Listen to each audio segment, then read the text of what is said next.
It is dark. It is cold in the way spring nights in Jerusalem get cold, once the sun has been gone an hour. A man is on his knees in a garden of old olive trees, and then he is not on his knees anymore. He is face down in the dirt. His three closest friends are supposed to be watching with him. They are asleep a few yards away, and the man in the dirt is sweating. Not from exertion. His sweat is falling to the ground like drops of blood, because that is what is happening to his body right now, under the weight of something you cannot fully see and he cannot fully explain to the men sleeping nearby. 3 days from this moment, crowds will have laid palm branches at his feet and shouted his name like a king's. 3 days before this moment, a friend of his had been dead for 4 days, and he stood outside a stone tomb and did something so simple, so human, that it became the shortest verse in the entire Bible. 2 words. You know this man. Maybe you've known him your whole life. Maybe you've only heard the highlight reel, the miracles, the sermons, the resurrection. But there is another version of him that gets skipped over in a lot of churches, a version that doesn't fit neatly on a poster or a Sunday morning slide. This is the version of Jesus who cries. Scripture records this happening on 3 separate occasions. 3 specific moments where the Son of God is described, in plain language, weeping. And here's what most people miss. The words used to describe these tears are not all the same word.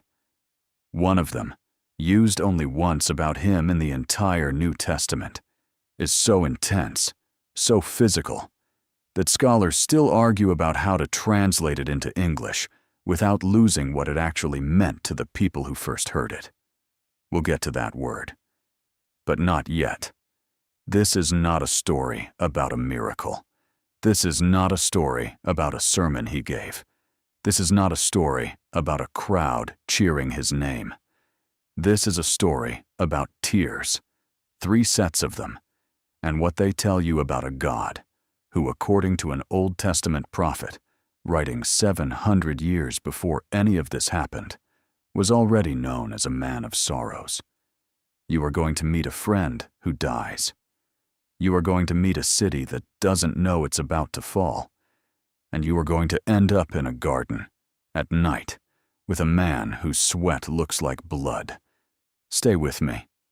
This starts, like a lot of things in the Gospels do, with someone getting sick. There is a village called Bethany, less than 2 miles from Jerusalem, close enough that you could walk there and back in an afternoon. In that village lives a man named Lazarus, and his 2 sisters, Mary and Martha.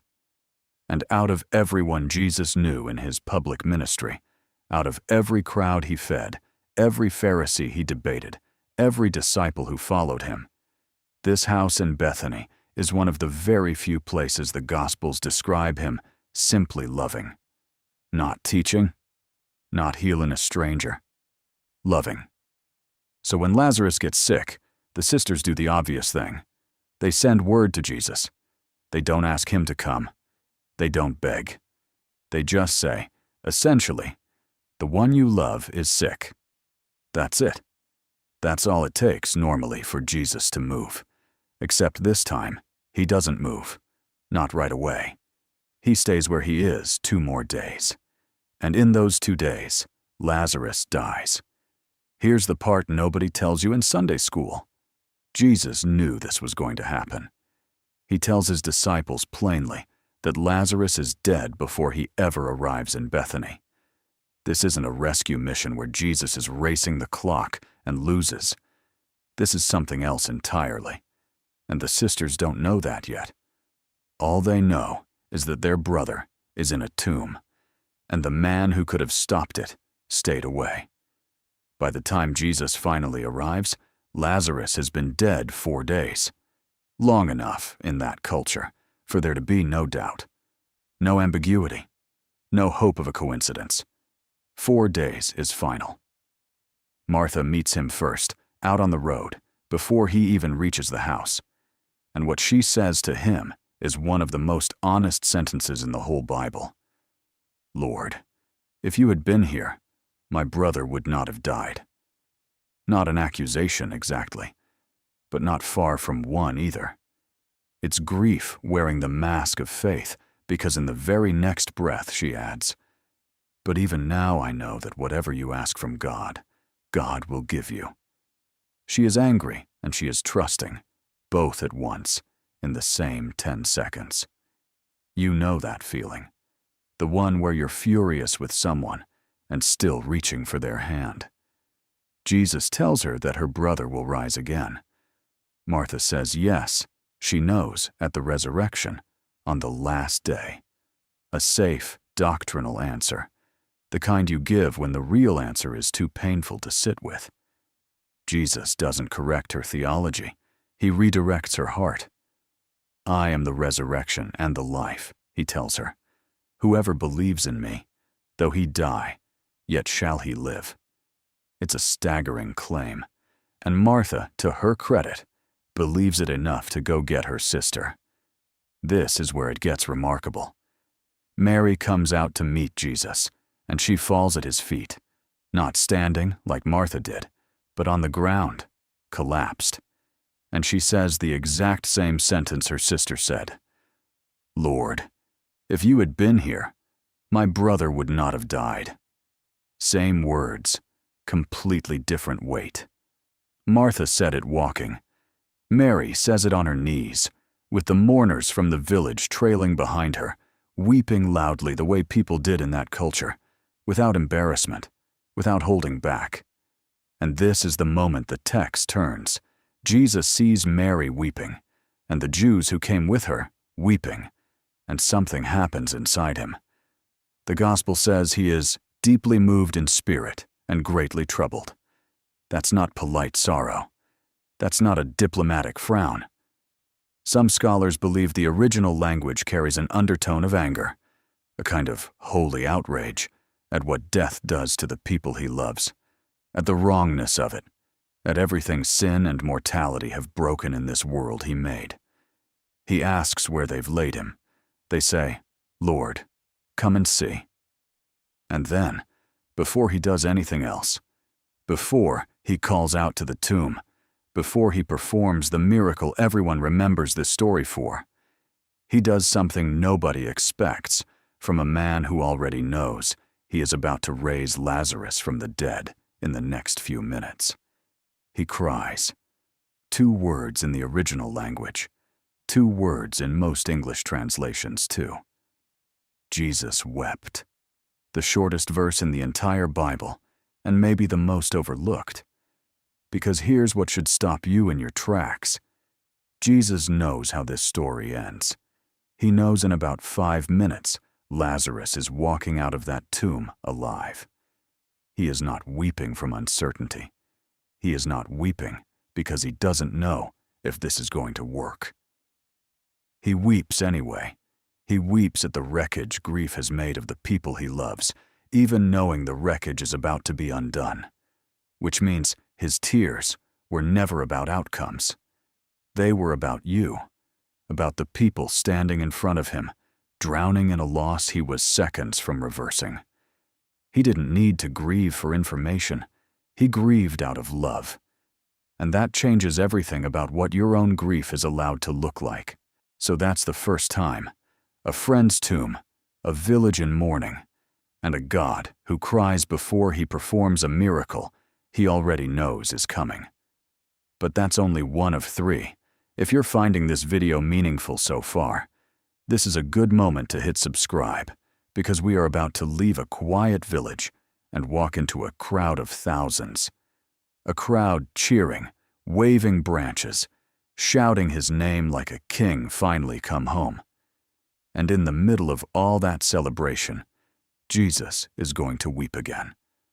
This time, not for a friend, for an entire city. Stay with me. It gets heavier from here. It's the week we now call Holy Week, though nobody standing in that crowd would have called it that. Jesus is coming down the road from the Mount of Olives, riding a young donkey, and the city of Jerusalem spreads out below him. The temple gleaming white and gold in the sun, the walls, the rooftops, thousands of pilgrims packed inside for Passover. The crowd around him is loud. People are throwing their cloaks on the road.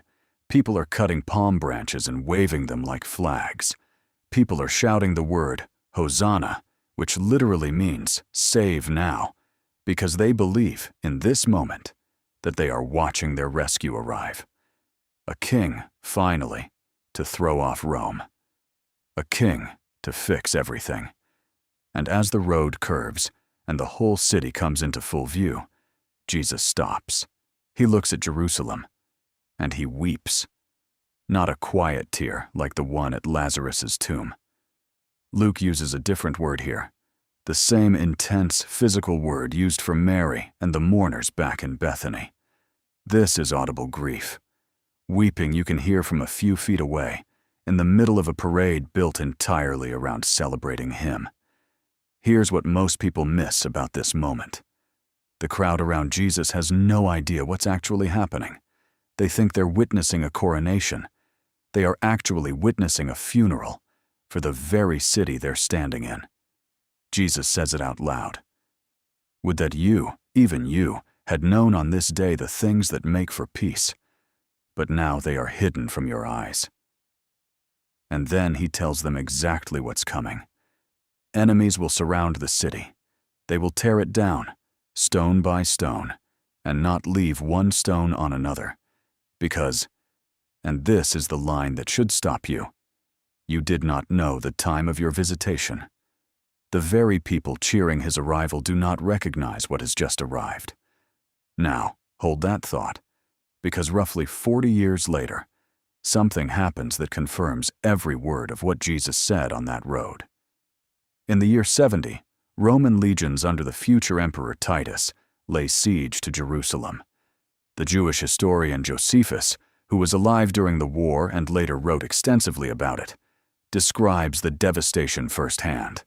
The walls broken through, the temple burned, the city left in ruins almost exactly the way Jesus described it decades earlier, while a crowd around him was too busy celebrating to hear the warning underneath his tears. Think about the size of that grief for a second.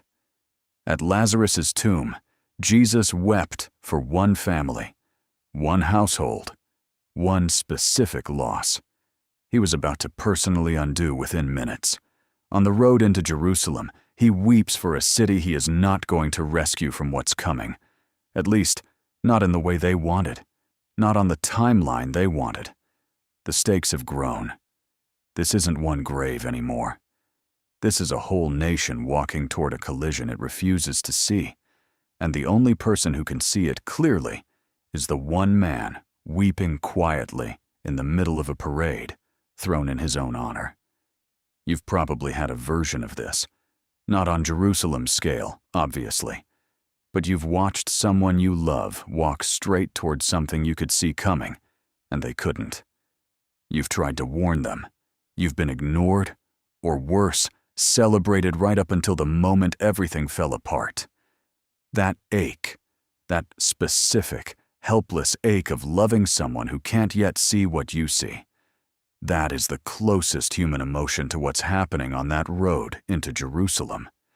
And here's the part that should really sit with you. Jesus didn't stop the donkey. He didn't turn back. He didn't cancel the entrance and go find somewhere quieter to grieve in private. He kept riding forward into the city that was going to reject him within the week, weeping the entire way. Love doesn't wait for people to deserve it before it moves toward them anyway. That's the second time. A friend's grave, then a doomed city. Now there's one more. And this one isn't about anyone else's death at all. A garden at night. Old olive trees, the kind that have been standing for centuries, twisted trunks, silver in the moonlight. It's called Gethsemane, which means oil press. A fitting name, because what happens to Jesus in this garden is exactly that. Pressure. Weight. Something being crushed until what's inside is forced out. He brings 11 of his disciples to the edge of the garden and tells them to wait. Then he takes 3 of them deeper in with him: Peter, James, and John, the same 3 who watched him transfigured in glory on a mountain not long before this. They watched him shine like light. Now they're about to watch him fall apart. He tells them plainly, "My soul is sorrowful, even to death. Stay here," he says. "Keep watching with me." And then he goes a little further, alone, and falls on his face. This is the 3rd time. And this is the one where the word finally matters. Remember that word we mentioned back at the beginning, the one used only once about Jesus in the entire New Testament, more intense than the quiet tears at Lazarus' tomb, more intense even than the audible weeping over Jerusalem. A letter written later in the New Testament describes what happens in this garden using language about loud cries and tears, the kind of desperate physical crying out that a person does when they believe they might not survive the next hour. Not composed grievance, not a single tear rolling down a cheek. This is a man begging. "Father, if it is possible, let this cup pass from me." He says it once. He says it again. Luke's gospel tells us his anguish becomes so severe that his sweat starts falling to the ground like drops of blood. A real medical condition, still documented today, that can occur under extreme psychological distress, where capillaries near the skin rupture under pressure. His body is breaking down in real time under the weight of what he knows is coming. This is not a story about a man calmly accepting his fate. This is not a story about quiet resignation. This is not a story about a hero who feels nothing because he knows how the story ends. This is a story about a man on his face in the dirt, crying out loud enough that it's still recorded in Scripture 2,000 years later, terrified in the deepest, most human way a person can be terrified. And where are Peter, James, and John while all of this is happening? Asleep. 3 separate times, Jesus comes back to check on them, and 3 separate times, he finds them sleeping. "Could you not watch with me 1 hour?" he asks, not in fury, in something closer to loneliness. You know what this feels like, even if you've never set foot in a garden outside Jerusalem. You know what it's like to sit beside someone you love in a hospital room, in the middle of the night, watching a machine breathe for them, already knowing, somewhere underneath the part of you still praying for a miracle, how this is probably going to end. You keep praying anyway. You keep hoping anyway. Not because you're certain it will change anything, but because love doesn't know how to stop asking. That's Gethsemane. That's what's happening in that garden. The God who wept quietly at a tomb and wept loudly over a city is now on the ground, sweating blood, crying out loud enough to shake the leaves on those old olive trees. And every single person who was supposed to stay awake with him is asleep 3 feet away. And then, somewhere in the middle of that agony, the prayer changes. "Not my will," he says, "but yours be done." He gets up off the ground. He wakes his friends one last time. And he walks toward the men, already coming through the trees with torches and swords to arrest him. The tears don't stop the story. They don't rescue him from what's next. But they were never supposed to.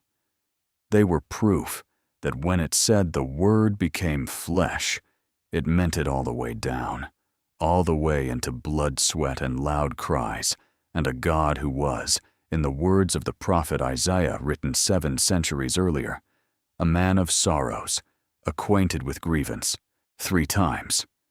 That's what Scripture actually records. A quiet weeping at a friend's tomb, 4 days too late by every human measure, and yet exactly on time by his. A loud, public weeping over a city that mistook him for a conqueror instead of the one thing that could have saved it. And a desperate, blood-soaked crying out in a garden, alone, while the people who loved him slept a few feet away. 3 different grievances, 3 different words in the original language. 1 man. So here's what you should walk away with. First, the truth. Jesus wept, genuinely, physically, more than once, for more than one reason. This was never a single tidy verse to memorize. It was a pattern that ran through the last week of his life. Second, what that means for you. If the Son of God grieved this openly, your own tears were never a failure of faith. Crying at a grave, crying over people you love who won't listen, crying alone at night when no one else is awake to see it. That's not the opposite of trusting God. According to the Gospels, it might be one of the clearest ways you resemble him. And third, the part that should stay with you longest. The same Jesus who wept at Lazarus' tomb, who wept over Jerusalem, who wept in that garden until his sweat fell like blood, is not a God who has stopped weeping. Whatever grievance you're carrying right now, you're not carrying it in front of a God who's indifferent to it. You're carrying it in front of the one who cried first. So tell me, which one hit you hardest? The tomb, the city, or the garden? Put it in the comments. I read every one. Because in the end, the shortest verse in the whole Bible might still be the truest thing anyone has ever written about who God really is. Jesus wept.